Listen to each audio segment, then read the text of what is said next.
Hello, guys. It's me again. I've been given to be reacted to the top 10 songs that saved the musician's career. And let's jump into it, shall we?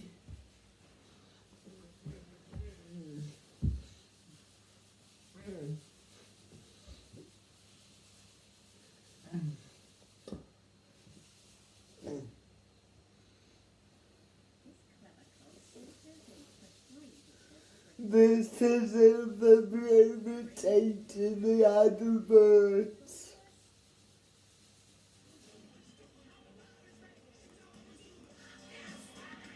Welcome to Watch Mojo.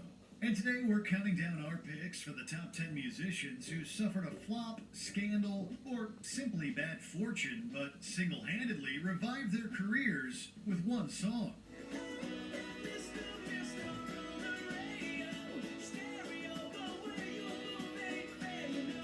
Number 10, Jonas Brothers, Suck.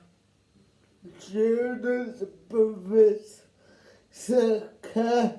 I actually quite like this song.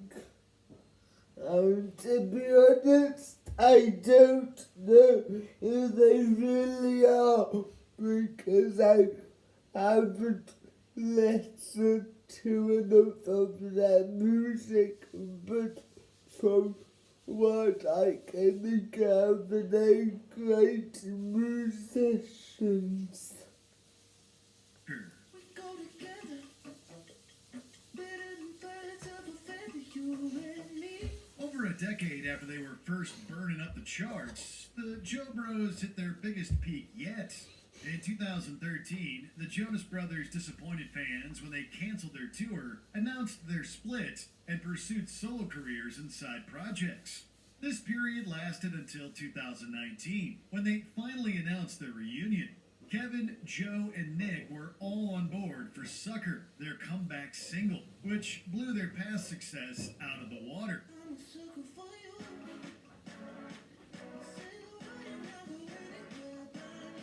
While it was unknown if the group's grown-up fans from their Disney era would still be interested in their music, they came out in droves to support Sucker.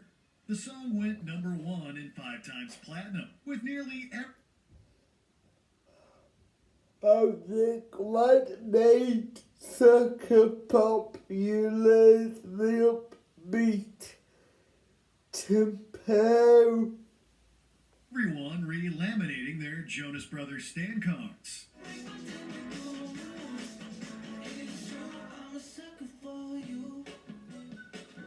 Number 9, Pink, You in Your Hand. Check it out, going out. I absolutely love Pink and her album Not Dead Yet. Who knew and conversations of my 15-year-old self is like one of my favorite songs of hers. I love all her albums. I just think she's amazing.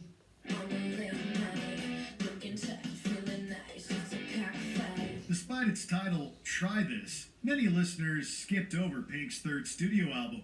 None of the singles caught on, so she went back to the drawing board for its follow-up, aptly titled I'm Not Dead. While the lead single, Stupid Girls, was a moderate success, second single, Who Knew, didn't go too far.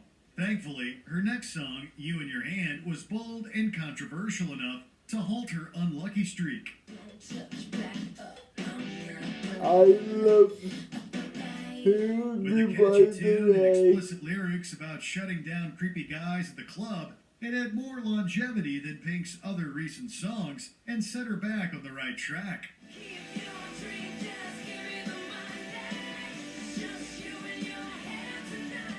Following the success of You in Your Hand, she re-released Who Knew, which became one of her most enduring hits to date.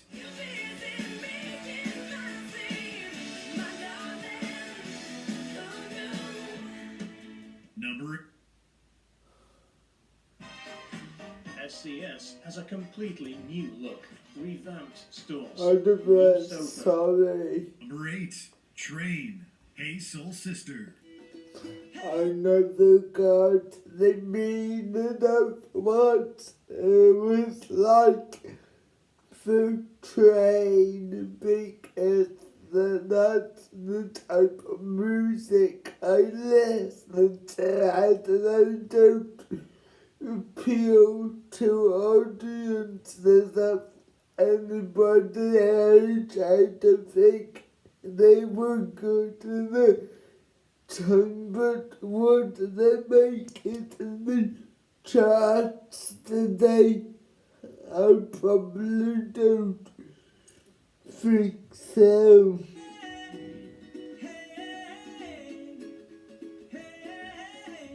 Here's a song that refuses to leave our left side breathes. After Drops of Jupiter and some minor hits, many thought Train had left the station for good. The group took a multi-year hiatus in 2006 after their fourth album, For Me It's You, underperformed, and it seemed unlikely they'd recapture their early success. But after releasing Hey Soul Sister in 2009, it slowly climbed up the Hot 100 until reaching a peak of number 3 in 2010.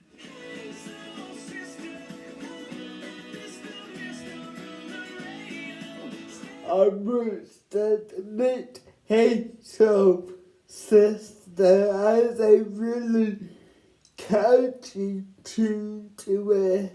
The Jason Mraz-esque ukulele song received mixed reviews for its corny lyrics, but it undeniably sounded like a massive smash. Hey Soul Sister even surpassed Drops of Jupiter in popularity, becoming Train's signature song over a decade into their mainstream career.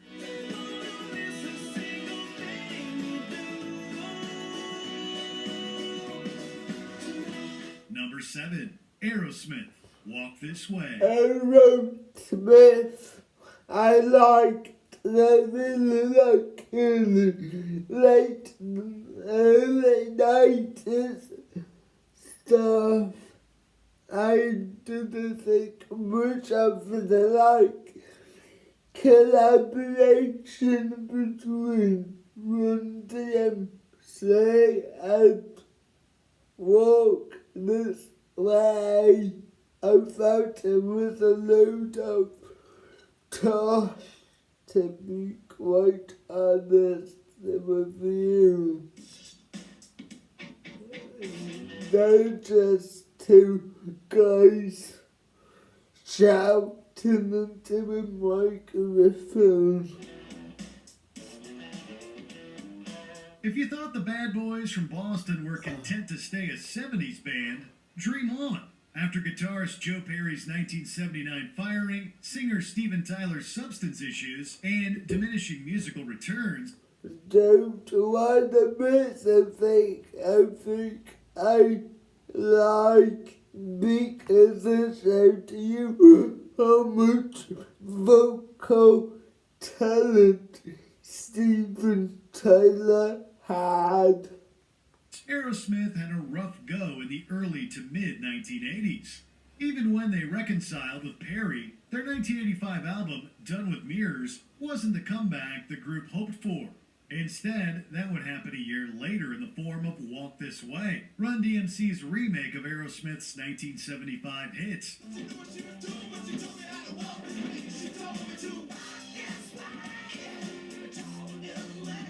The rap group's version, which included contributions from Tyler and Perry, resurrected Aerosmith's career out of left field and granted crossover success to both bands. For the rest of the 80s and into the 90s, Aerosmith fans wouldn't want to miss a thing. Number one I like is Dude Looks Like a Lady from Mr. Stout Fire. That is like classic stuff. Number 6, Marvin Gaye, Sexual Healing. Marvin Gaye, Sexual Healing. I think that's alright. It was good in its day. I don't think it would climb the charts now. The thing is, towards the 80s, he didn't have great enough hits, did he?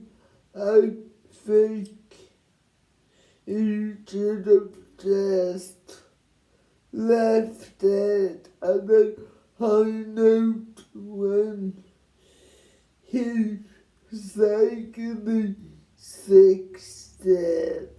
I don't think he should have released any more stuff except for what's going on, which is like one of my all-time favorite songs ever.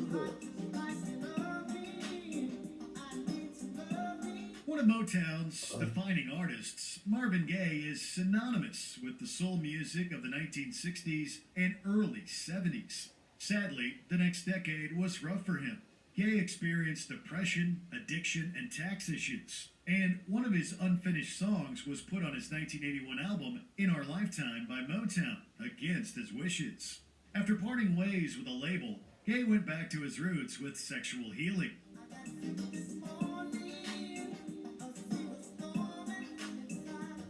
Updating the subject matter of his earlier hit, Let's Get It On, the 1982 song was a sultry slow jam with funk elements.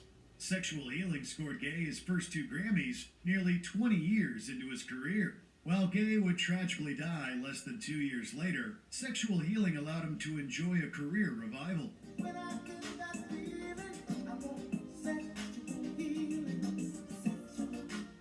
Number 5, Britney Spears, Womanizer.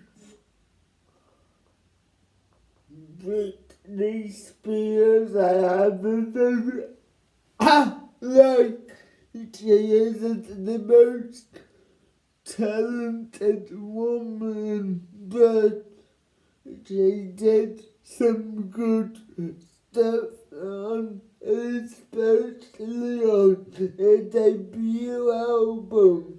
So like, you drove me crazy, and sometimes I think often with like 90s singers, they do every so album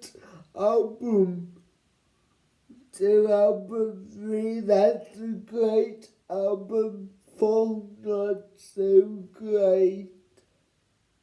I think that's what happens to 90s artists.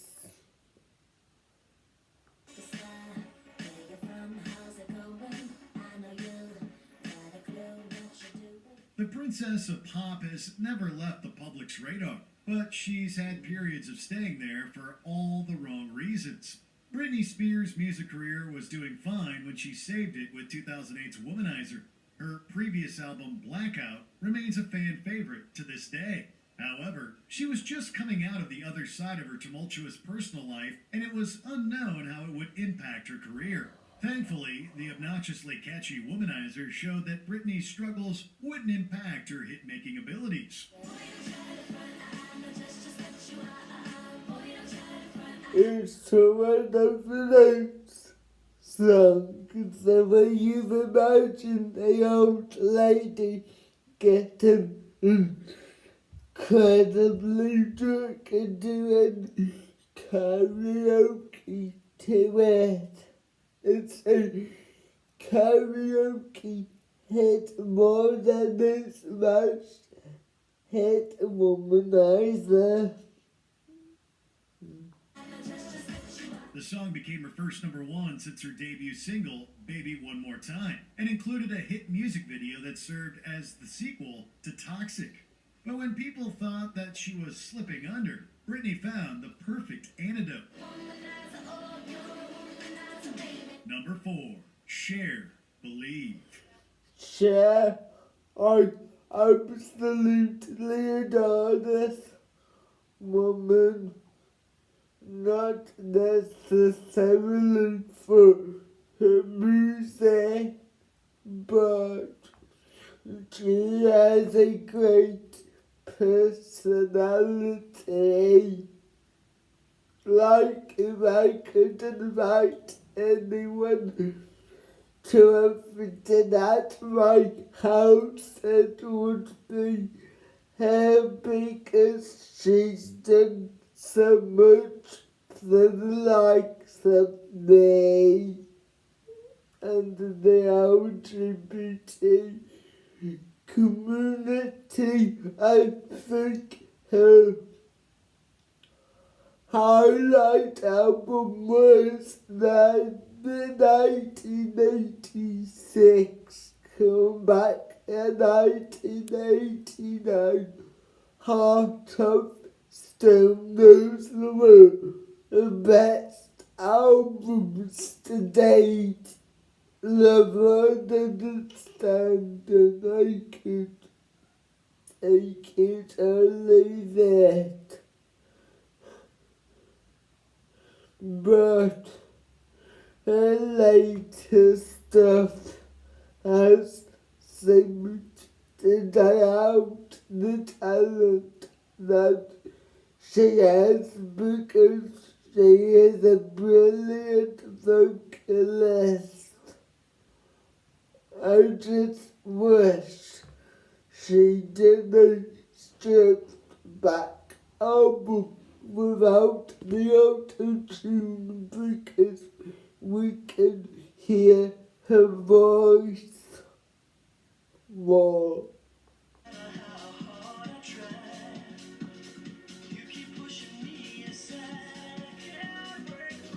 Believe it like a robot.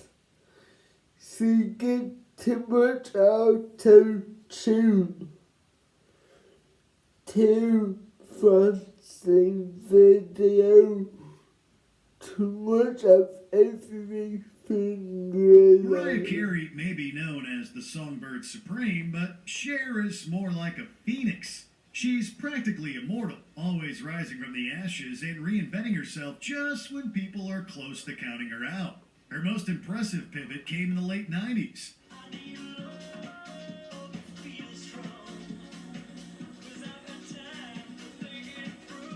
After health struggles, unsuccessful releases, and the death of Sonny Bono, her ex-husband and former duet partner.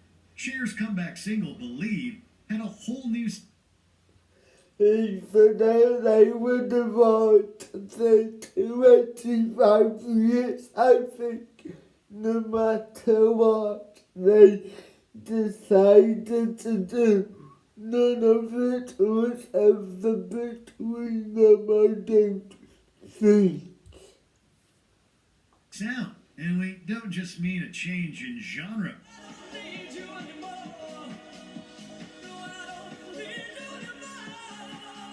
Besides having a club-ready Eurodance vibe, it became one of the first hit songs to use autotune, going #1 and earning Cher a Grammy for Best Dance Recording. Believe restored everyone's faith in the goddess of pop.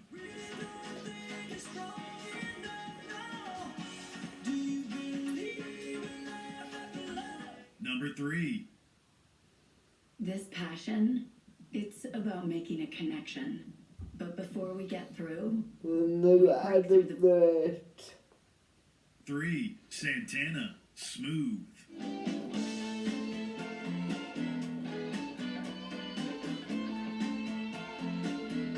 Man, it's a hot 100 chart topper.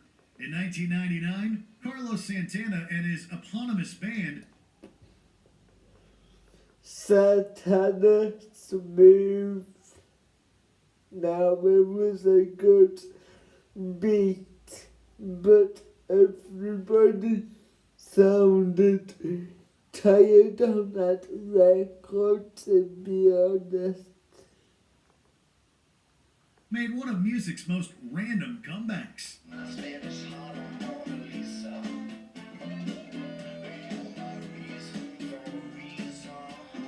Not being anywhere near the top of their game since the early 1980s, Santana stopped releasing new albums altogether following 1992's Milagro. However, after Carlos Santana had a meeting with record exec Clive Davis in the mid-1990s, the band began to work on Supernatural, their blockbuster return to commercial relevance. The much-memed lead single Smooth featured vocals from Rob Thomas of Matchbox 20 and compared love to a sweltering heat wave.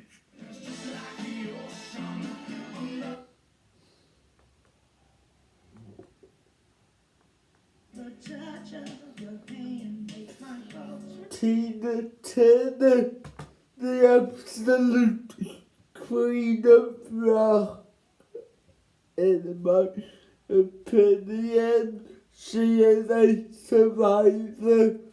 She's a singer, she's an actress, great energy on stage. She's just the whole packet. I love the What's Love Got to Do with It album because it's about her and nobody else really. I think that's what appealed to people about her because she had the attitude of, if I can do it, so can you. With just one song, the Queen of Rock and Roll went from a secondhand emotion to the first artist on everyone's minds. Tina Turner first rose to fame in a duo with then-husband Ike Turner in the 1960s. Although they stopped working together in 1976 and divorced 2 years later, while Tina's first few solo works didn't take off, that changed when she took a 5-year hiatus and returned with the 1984 album Private Dancer.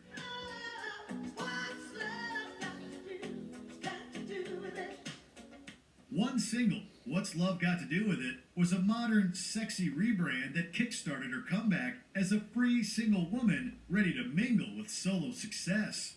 At the time, Tina became the oldest woman to top the Billboard Hot 100 at 44 years old.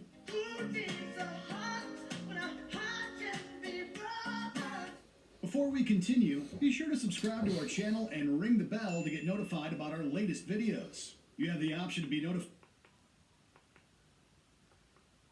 Soundtrack album Glitter were poorly received commercial disappointments, and Carrie's 2003 follow-up album